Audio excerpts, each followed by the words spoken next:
So this is an instruction for the day 5 of our spiritual exercises, um, especially for those who have been following the whole retreat. During this second half of the retreat, it's very important to try to recollect all the fruits that of our prayer to, so to speak, construct this ark of Noah or our own ark for this coming time of Advent.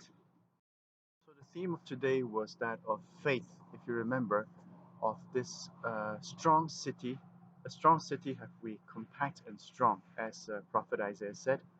And also the parable where Jesus speaks of the man who builds his house on rock by listening to the word of God and and doing it. You know, listening to words of Jesus and doing the will of the Father. So it talks about investment in faith. And if you like, this evening, you can continue your normal review, but with this particular emphasis on investing in faith. Now, faith as an investment is not something spontaneous. So, for example, we would spend money on a vacation, but how is it that we would hardly spend money on a retreat? If we are willing to spend time to do so many things, why is it it's difficult to spend time on faith and to develop it? So an examination for this evening could be, or a kind of not only examination, but a projection of our time after this retreat, could be this question: how can I better invest in faith?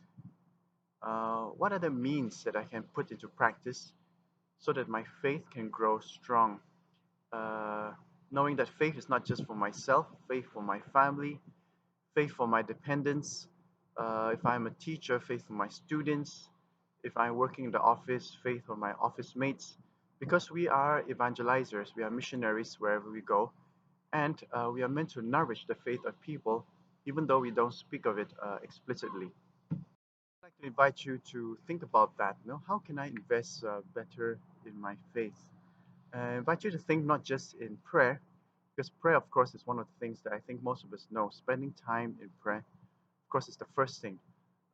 Learning how to pray the Word of God, as we have been trying to do during this time, it's a lot of hard work. Okay, so I'm not trying to make things sound simple, but investment in faith means working on it as we would do in any other thing.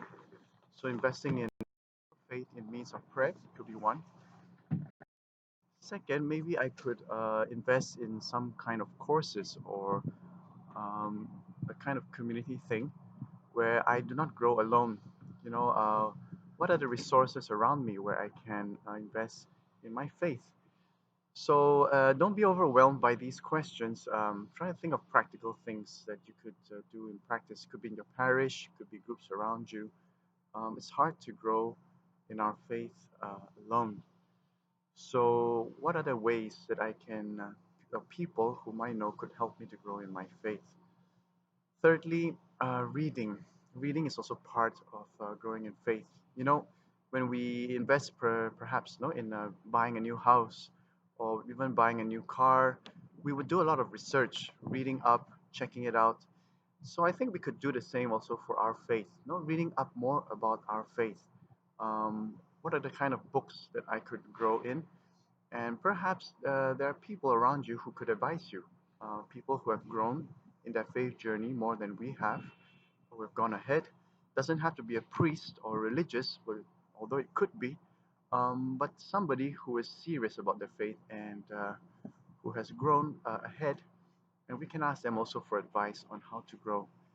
So I leave you with this exam question again. No, so all these things I've said are suggestions. You don't really have to do all of them, but in the practical measure, in your own time, in your own availability and possibilities, how can you grow in your faith life and build up your faith as a strong foundation so that it could be a strong support for yourself and also for the people around you?